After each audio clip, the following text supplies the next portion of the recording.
పవిత్రకు propose చేశా. ఆమె చెప్పింది విని రాత్రంతా నిద్రపట్టలేదు.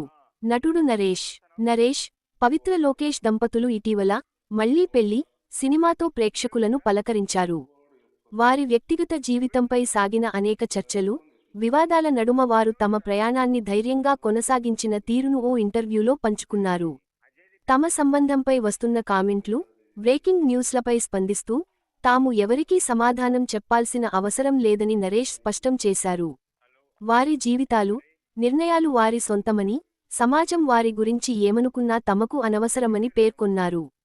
టాలీవుడ్ నటీనటులు నరేష్, పవిత్ర లోకేష్ వారి వ్యక్తిగత జీవితాలపై గత కొన్నేళ్లుగా సాగుతున్న తీవ్ర వివాదాలతో నిత్యం వార్తలలో నిలిచారు.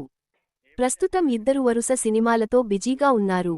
ఇటీవల మళ్లీ పెళ్లి సినిమాతో ప్రేక్షకుల ముందుకు వచ్చారు. తాజాగా ఒక ప్రత్యేక ఇంటర్వ్యూలో వీరిద్దరు తమ ప్రయాణం, సామాజిక విమర్శల పట్ల వారి వైఖరి, వారి బంధంలోని లోతైన అంశాలను పంచుకున్నారు.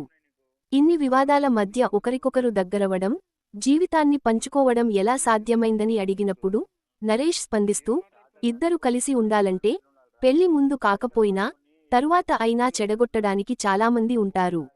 బతకాల్సింది ఇద్దరు. మా పాస్ట్లు మీకు తెలుసు, మా మనస్సాక్షులు మాకు తెలుసు అని అన్నారు.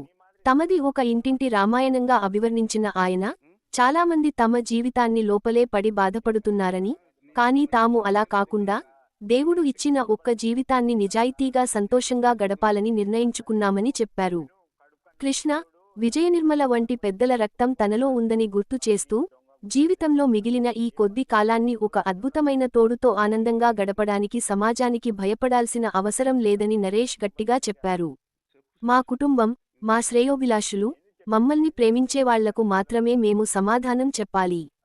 ఉచితంగా కామెంట్లు పెట్టేవారికి కాదు అని స్పష్టం చేశారు. వారి ప్రయాణం చాలా కష్టతరమైనదని, కేవలం ఒకరు మాత్రమే సిద్ధపడితే సరిపోదని, ఇద్దరూ మానసికంగా ఒకరినొకరు అర్థం చేసుకుని మెంటల్గా సిద్ధపడాలని పవిత్ర లోకేష్ వివరించారు. నేటి యువత పెళ్లి చేసుకోవడానికి భయపడుతున్నారని, అలాంటి సమయంలో తాము సంతోషంగా కలిసి ఉండాలని నిర్ణయించుకున్నామని తెలిపారు. కలిసి ఉంటే కలదు సుఖం అనే సూత్రాన్ని నమ్మి వచ్చిన తమకు ఎవరికీ సమాధానం చెప్పాల్సిన అవసరం లేదని నరేష్ పేర్కొన్నారు. తమ గతానుభవాల గురించి మాట్లాడుతూ నరేష్, గోల్డెన్ స్పూన్తో పుట్టారు అని, తాను గోల్డెన్ స్పూన్ సంపాదించుకోవడానికి ప్రయత్నించాను అని పవిత్ర లోకేష్ అన్నారు. వారి మానసిక స్థితిలో ఉన్న తేడాలను అంగీకరిస్తూ, గతంలోని చేదు అనుభవాల నుండి బయటపడిన తరువాత 100% పరిపూర్ణత ఉండదని, అయితే 50% అనుకూలత దొరికినప్పుడు, కంపానియన్ దొరికినప్పుడు సర్దుబాట్లతో ముందుకు వెళ్లవచ్చని ఆమె వివరించారు.